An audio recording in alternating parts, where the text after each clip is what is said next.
Legends of Aria is officially ready to launch early next month. Watchers becomes the latest battle royale with a twist. Crowfall brings in 2 major features in a recent update, and I wonder where Crossout got the idea for this awesome game mode.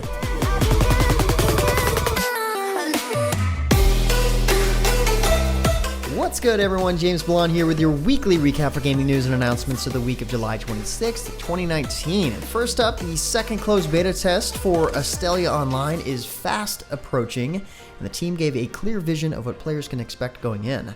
Closed Beta 2 will offer up large-scale PvP within the Avalon, as well as the cash shop and loyalty systems.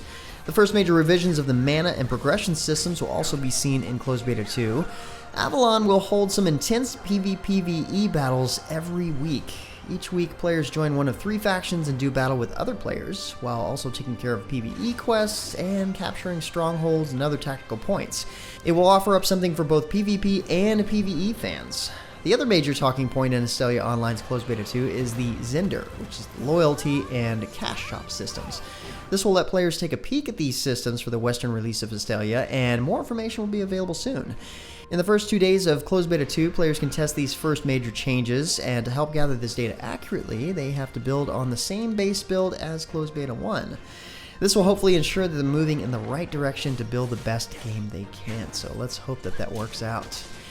Next up, Crossout got a new update this week. The new update sees the return of the popular Steel Championship, in which players are equipped with special vehicles armed with harpoon guns. These harpoons are used to capture and shoot a massive ball towards the enemy's goal. These matches are 5-minute 3v3 races to score the most points before time expires. This event will last until August 14th. Looks pretty fun. Beyond that, there's also a brand new map called Crater. The map contains a crater that's roughly 500 miles in diameter with a crashed spaceship at its center. Players can also look forward to some reworked mechanics that ultimately affected the first experience and tutorial for new players. If you want to see every detail of the patch notes in full, of course you can click over to MMOs.com for more information. In another bit of beta-related news, Watchers has begun beta testing this week. Watchers is a free-to-play battle royale in the style of a top-down shooter. What makes Watchers unique is that you can still be involved in the match even after you've died. After death, players can create anomalies on the battlefield, bet on your favorite survivors, and help turn the tables in or out of others' favor. Anyone who tests the game will also be given a survey to fill out to help with the development through timely feedback. The link to sign up can be found down in the description below. Lucid Games has launched the first Battle Pass recently for Switchblade, which will have a series of tiers for players to work their way through. This Battle Pass has a plethora of rewards and in-game incentives, and also offers access to items like the new vehicle, the Angel. This Battle Pass is available for users to unlock and level up for free. Owners of the Switchblade Legendary Pack will also receive access to the Angel for free upon the launch of the Battle Pass. The Angel can also be purchased in the in-game store for players who want it now without having to wait. And speaking of that, if you're looking for a new MMO to play but want to avoid the hassle of finding one that isn't pay to win, then your search is just about over. Jason over at our website, MMOs.com, put together a list of his favorite MMORPGs that don't feature pay to win elements. Click over to the link in the description below and check them out. Moving on to some MMO news, Sandbox MMORPG Legends of Aria is officially set to launch on Steam on August 6th. Inspired by classic MMORPGs like Ultima and EU Online, Legends of Aria seeks to build a world that is shaped and defined by the actions of its players. Citadel Studios are also hard at work responding to player feedback. While much of the world will be free of open PvP, the game will feature lawless areas where anything goes. Adventurers who brave these areas are sure to be rewarded. The Early Access Steam launch will include a host of new content and updates, including the Bard skill line, a guided profession system experience, new weapon and armor enchanting systems, a fresh start server where everyone will begin on an even footing, and so much more. Next up, Gameforge released a huge update for the European build of Aion this past week, an update 7.0 entitled Legacy of the Painter. Possibly the biggest part of this update is the new specialization for artists.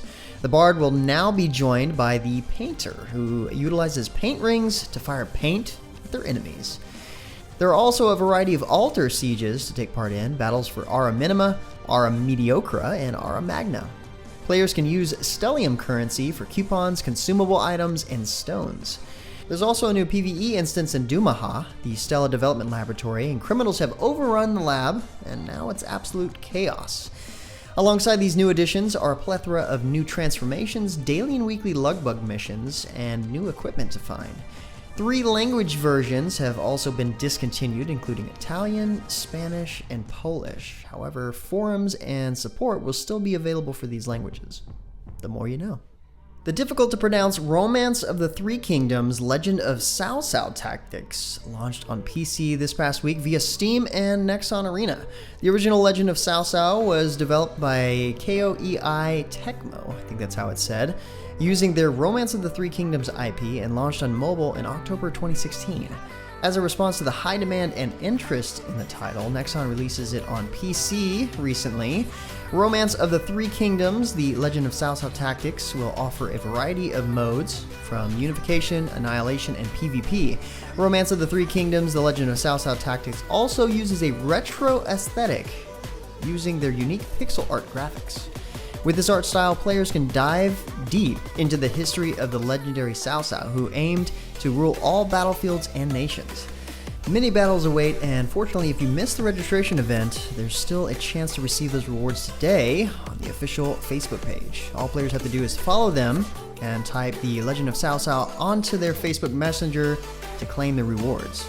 Kind of a weird way to do it, but hey, maybe it's worth it.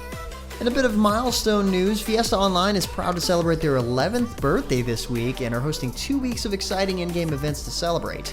These include new quests, decorations in a variety of towns, and much more. Players will have to offer their rewards to the Sugar King, and in a special quest chain, players will complete birthday-themed tasks. Alfonso will await players willing to help him in Raumen. The main town areas of the game world will be adorned with the most bedazzling decorations, fitting the celebration-themed outfits and accessories players can obtain by fulfilling the special quest. In other news, a free update dropped this past week for Heavy Metal Machines, adding a few new exciting features. The first is Ranked Mode, which will replace the ladder. This will be a new way for players to receive rewards and, of course, show off their bragging rights. Ranked Mode is a new match search feature that will place players in Bronze, Silver, Gold, and Special Heavy Metal divisions. Each division has 5 subdivisions, and Heavy Metal division is only occupied by the players with the highest score in Gold 1. To enter, drivers will need at least 5 completed matches, excluding custom matches of course, and to join as a solo player or in duos. All Ranked Mode games will be 4v4 matches set in the Metal God and Temple of Sacrifice arenas. Ranked Mode will be divided into approximately 5-month-long seasons when drivers will receive exclusive in-game rewards according to the highest division they reached in the period. Beyond that, another new feature in this update is the ability to race in every mode with either keyboard and mouse or with the Gamepad. Heavy Metal Machines supports Xbox 360, Xbox One, and PlayStation 4 controllers, and the default mapping can be changed via the options menu, which is always nice. Along with these features, a new Metal League edition is also coming on August 10th, so train alone or with friends and get your engines and weapons ready for another open competitive championship with cash prizes. And while we're on console stuff, the PlayStation 4 iteration of Black Desert Online begins beta testing on August 9th. The first test will last until August 13th and is to make its final preparations for the August 22nd launch of the game. The best part of this beta test will be available to players regardless of whether or not they have a PlayStation Plus subscription or not. Anyone who signs up will receive an exclusive pet, the Skyhawk, once the game launches. The Skyhawk will let players loot items, increase knowledge gain chance, and also find rare monsters. It's also important to note that after the test concludes, there will be a data wipe. Black Desert is also available to pre-order, of course, in a variety of editions. Standard Edition, which will run you $29.99, Deluxe Edition, which is $49.99, and the Ultimate Edition, which is $100. Each with their own in-game rewards, of course. The pre-orders are available on the PlayStation Store, and the Deluxe and Ultimate Editions will give 48 hours early access to the game. Those with a PlayStation Plus account receive a 10% discount on all pre-order editions. Back to some PC MMO news. Crowfall's newest update, The Fortunes of War, is now available in-game. This update's focus is centered around items and equipment, and 2 major features also come in this update. The embargo system is at the heart of this update and allows players more freedom than before. Players are no longer shackled to a server and can freely move between worlds, each of which has a unique map and unique monsters, resources, and rules. With the embargo system, characters can take their items and equipment seamlessly between worlds, but it does come with a cost. The embargo system lets players make challenging but viable choices, as moving to higher risk PvP worlds will provide greater quality items and resources, but to leave the world with those rewards, you must be on a winning guild or faction. The embargo also provides a way to gate items that are brought into or taken out of each world. Crowfall, with that in mind, can support unique campaigns restricted by character level, race or class, and equipment restrictions. This includes making campaigns where only wood elves, high elves, half elves can be played, or a survivor campaign where players can only bring in a single tool and must forage to survive. Magic loot also drops on monsters as well. In addition to their crafting system, players can also collect materials, resources, and magical items by defeating war tribes across the Crowfall worlds. Looted items can also be sold to vendors as a way to generate gold, or sacrificed to the gods for bonus experience points to shortcut their already lightning-fast leveling curve. There's also a new world type with God's Reach. This makes joining the Throne War far more accessible. In God's Reach, players can learn critical gameplay mechanics and gain confidence safely to play on other worlds.